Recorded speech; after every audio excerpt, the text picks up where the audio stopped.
Good evening, and thank you so much for joining me tonight as we talk about Ruth, one of the women of the Bible that will be discussed throughout this month long. Thank you to the Lonoke Baptist Church for asking me to do this. I have thoroughly enjoyed myself as I have been researching and really going through the Bible about Ruth. So we'll get right on into it. I certainly hope that you will enjoy the slides that I have prepared and even some of the other talking points as well. So this evening we are talking about Ruth. And before we dive off into Ruth, we need to do a little bit of background history about what some would say the big deal about Ruth. So let's look at how we come to know Ruth. We come to know Ruth by a lady by the name of Naomi. And this is how the whole story begins. Naomi and her husband and two sons were from Bethlehem. And there was a famine throughout the land that they were living in. So they decided, well, we're going to pack up our home and we're going to go to a place where we know there is plenty of food. And where they relocated to was Moab. And if you'll look at the graphic that we have there, you can see the distance and the location of where those two places were. Now, we did know that Naomi, in the previous slide we discussed, had a family. Her husband's name was Elimelech, and then she had two sons, Mahlon and Chilion. Well, of course, they moved into a new town. They're going to find wives. So Ruth marries Mahlon, and Chilion marries Orpah, both Moabite women. Well, someone would say, well, why do we have to recognize that they were Moabite women? Well, glad you asked. As we look at the religious beliefs of these two different families, Orpah and Ruth both were Moabites. Most of the Moabites in the land worshiped idol gods. Then you have Chilion and Mahlon, who were Israelites from Bethlehem, and they worshiped God. So we would think and we would come to the conclusion that there would be a big divide there. But we're going to come to find out that Ruth actually is going to gain something from this relationship. As we go on, we find out that we're going to have some tragedy. We're going to have some things that are going to occur in that family that's going to cause a lot of hurt and a lot of pain. And one of the things that's going to happen is that Elimelech is going to die. And in my research, it said that some 10 years later, that Naomi's two sons are going to die. So now we have Naomi's husband that has died, and now we have her two sons that have died.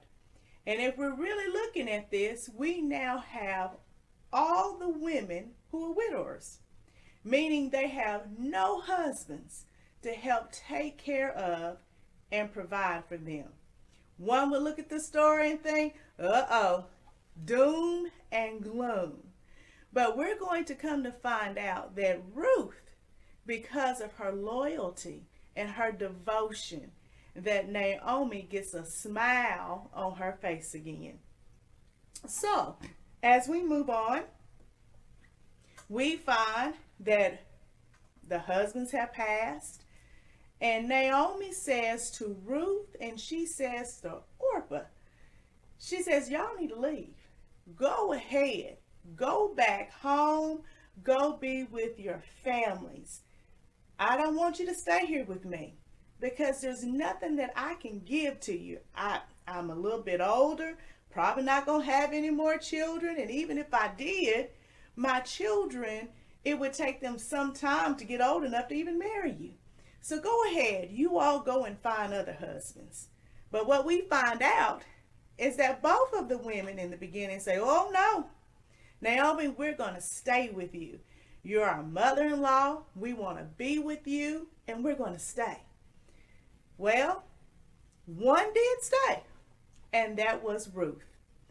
And this is what Ruth says to her mother-in-law. She says, do not urge me to leave you or to turn back from following you. For where you go, I will go. And where you lodge, I will lodge. Your people will be my people. And this is the best part right here. She says, your God will be my God. So we find out in the beginning, most of our Moabites did what? Worship idol gods.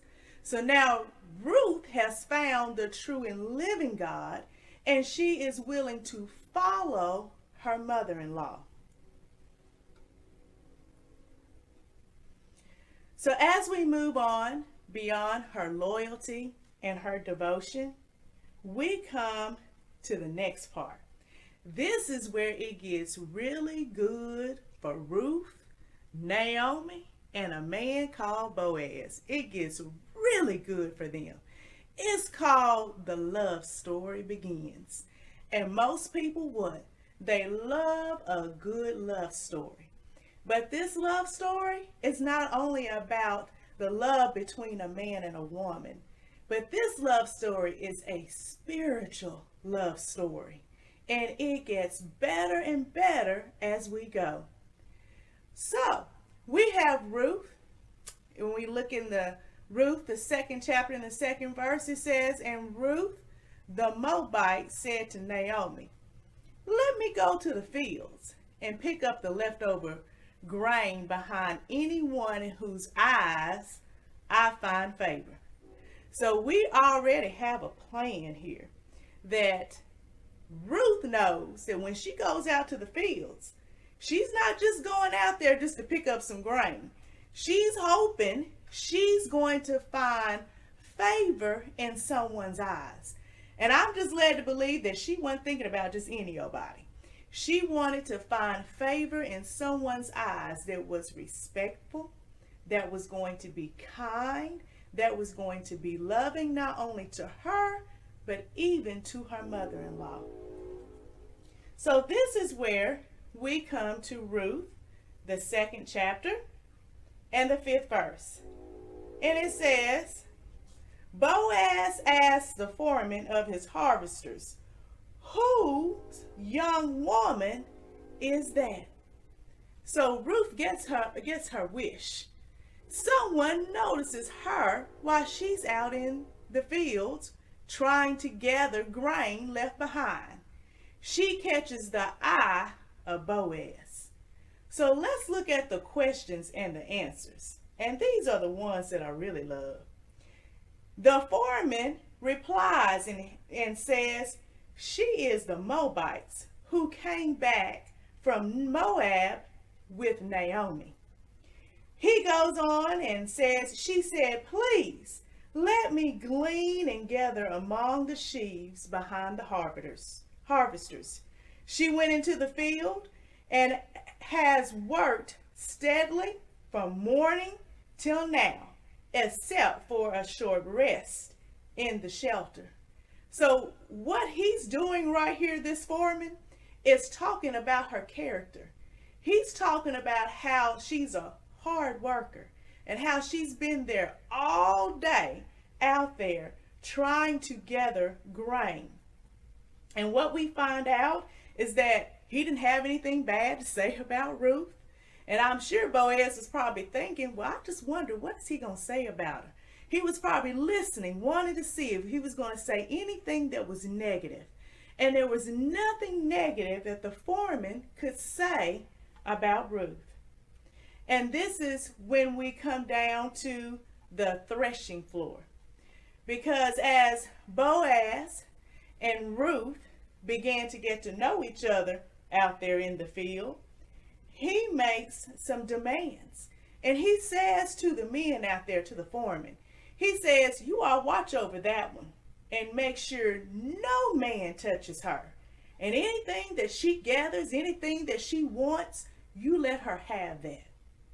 So we find out that after that request and that directive has gone out, that even Boaz invites her to come and eat with him. So he has found great favor in his eyes. Now, I'm sure when Ruth first went out there, she was not thinking all of this was going to happen. I'm pretty sure she thought there was just going to be a conversation. They were just going to talk for a little while, and that she was going to go on back home. But she got her belly fed, and she was able to take more back to Naomi, her mother-in-law. So as we move on, we come to the threshing floor. Now, this is one of those stories that is I always say the nit-grit to the love story. The part that where our eyes perk up and we really want to see and listen and hear what happens in this story. Now, Naomi's mother-in-law is going to say to her daughter, I want you to find a home, and I want to find a home for you where you will be well provided. And she says to her, is not Boaz, with whose servant girls you have been, a kinsman of ours? Tonight he will be winnowing barley on the threshing floor. Wash and perfume yourself up. I want you to get on your best clothes. And then I want you to go down to the threshing floor. And when you get there, make sure you don't let him know that you were there until he is finished eating and he's drinking. But now when he lies down, note the place where he lies. Then go and uncover his feet and lie down. He will tell you what to do. I will do whatever you say, Ruth answered. And this is her talking to her mother-in-law. So she went down to the threshing floor and did everything that her mother told her to do. So when Boaz had finished eating and drinking, he went and he lied down at the far end of a grain pile. And Ruth approached quietly and uncovered his feet and lay down. In the middle of the night, Boaz gets startled. And he turns and discovers a woman that's lying at his feet. And he says, who are you? And he says, I am your servant Ruth, she said. Spread the corner of your garment over me, since you are a kinsman redeemer.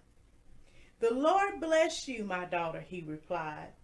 This kindness is greater than that which you showed earlier. You have not run after the younger men, whether rich or poor. And now, my daughter, don't be afraid. I will do for you all that you ask.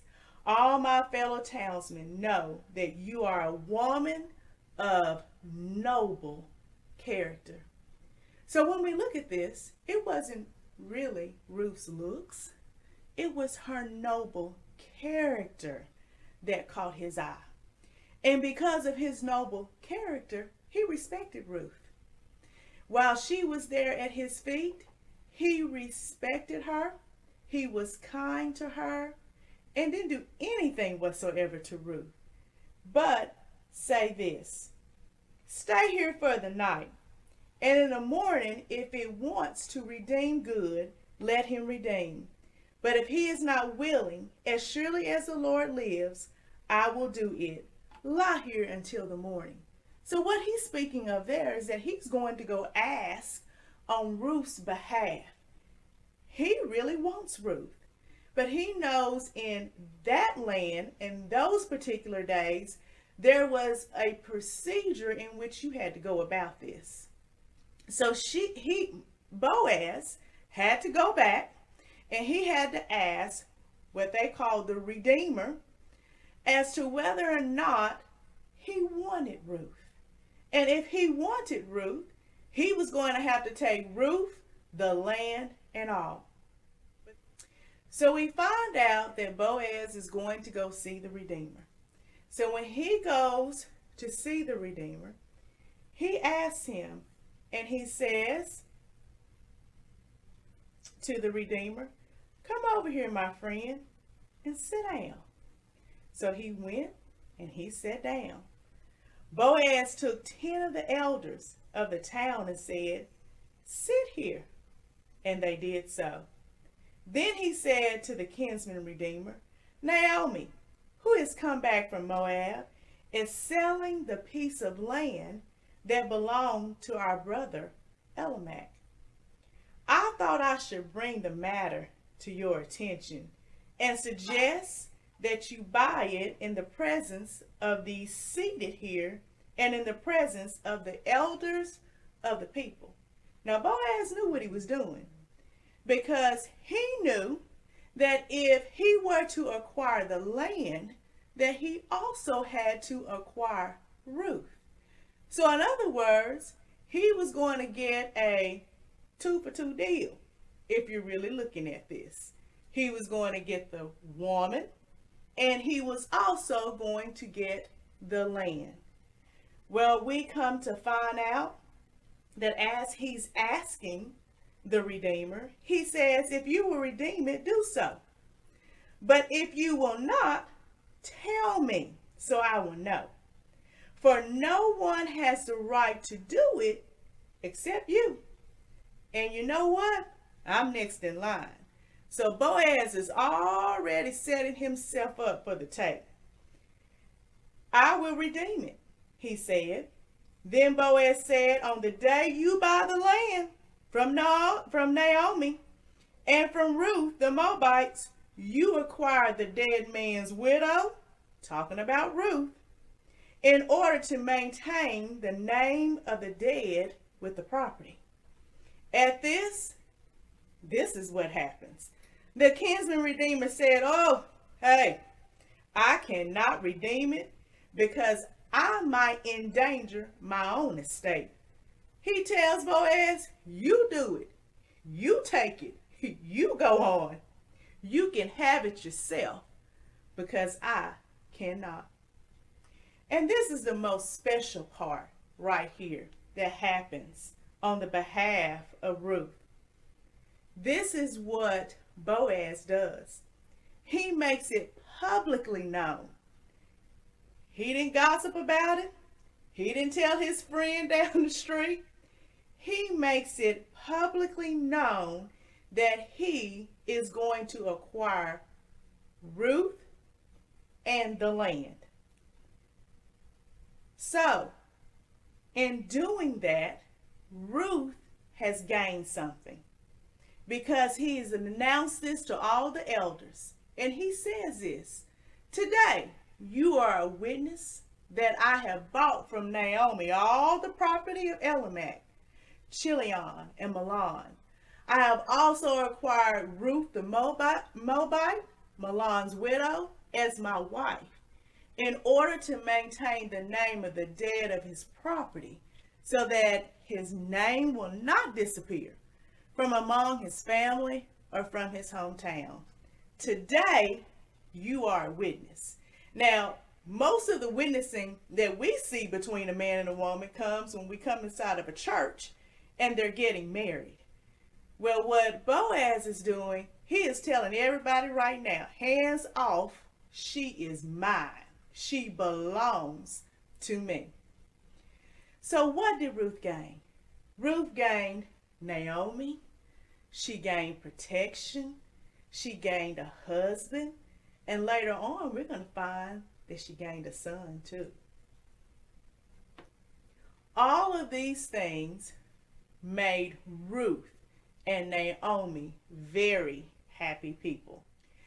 Now, as we looked at the story of Ruth, and we looked at her background, we looked at her devotion, we looked at how much she loved God, we looked at her character, we looked at who she was, and how she maintained respect for herself, how Boaz maintained respect for her. We have to look at what the 2021 Ruth would look like, would sound like, and possibly some of the things that would have happened. Well, the 2021 Ruth would have had a first marriage, of course, and then she would have been widowed, of course, because her husband would have passed, the 2021 Ruth. And I'm sure that she would have been devastated by that. I'm sure that her mother-in-law would have come to her, and her mother-in-law would have tried to console her while she's still consoling herself from a husband that was deceased, but yet knowing just a little bit about what Ruth was experiencing. I'm sure that being her mother-in-law, she would have told her, please go find someone else. Find someone that you'll have children with. Find someone that you can have a home with. And I'm sure that, that Ruth would have said, no, I'm coming with you. I'm going to be with you. Your people are going to be my people, and your God's going to be my God, because she had experienced him and she knew something about him. So now we're going to trickle on down to her dating scene in the modern day world. I am sure that when Naomi had positioned and told Ruth to go on out there and gather the barley, the wheat, and gather the food in our modern day times, maybe that would have been at a restaurant that she would have gone to go and sit, and maybe she pre-ordered her meal, not sure, but while she's sitting there waiting, looking very nice, I'm sure, probably had on her perfume and probably had just been to the beauty shop, just gotten her nails done, but she's sitting there and she's waiting. And along comes in, I'm sure, probably a Boaz, not knowing that that was going to be the first date.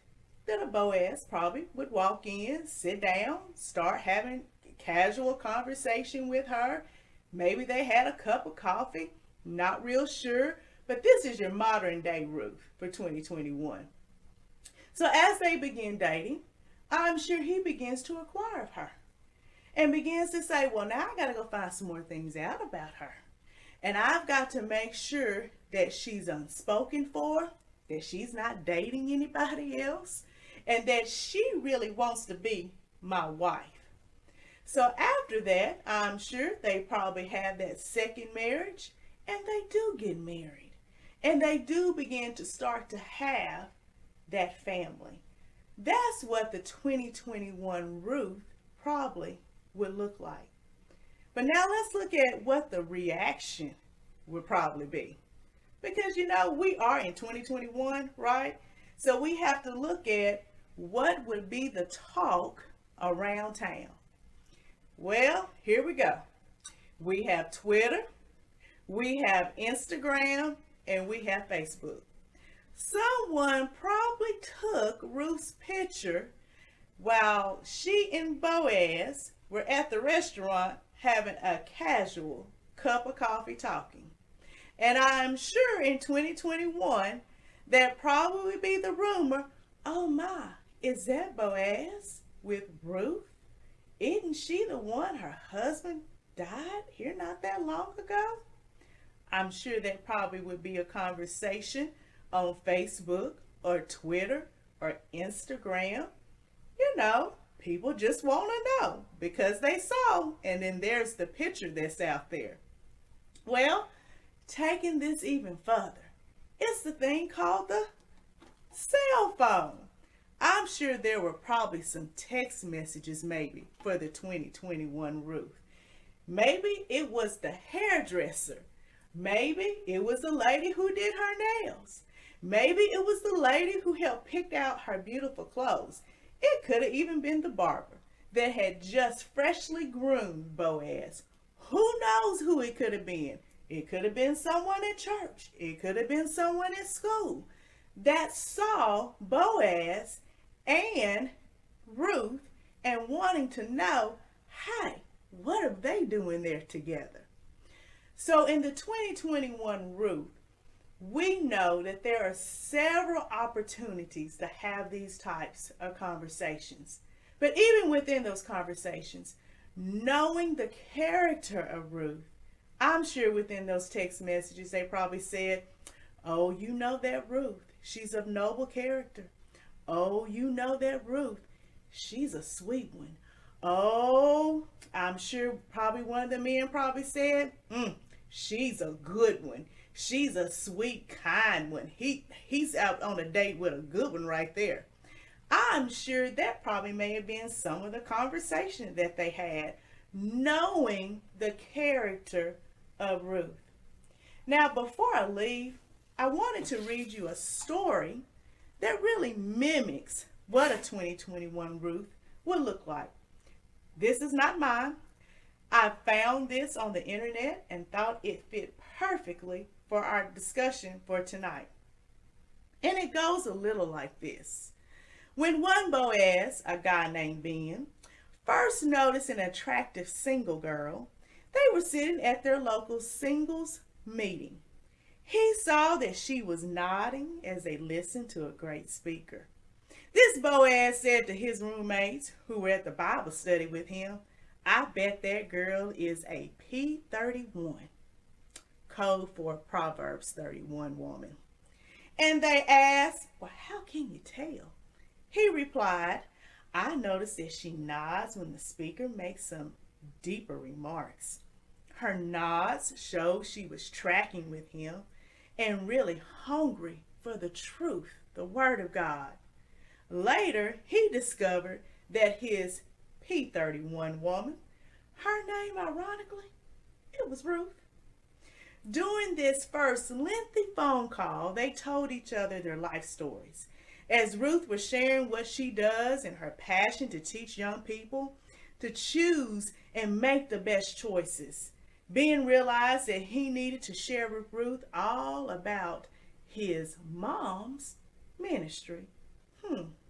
So in the middle of the conversation, Ben blurted out, you need to meet my mom.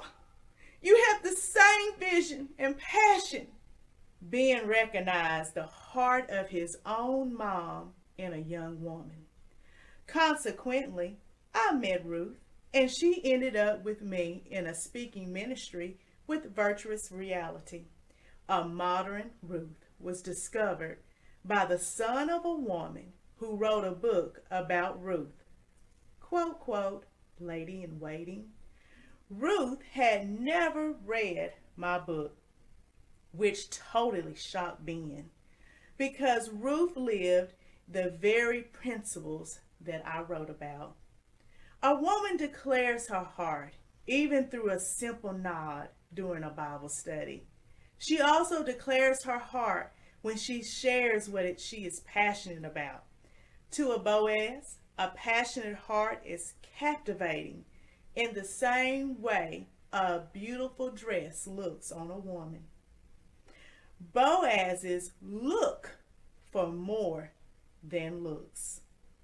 Side note, most people are aware of the chapter in Proverbs that describes the ideal woman, the woman my son referred to. The chapter says, a wife of noble character who can find. She is far more precious than rubies.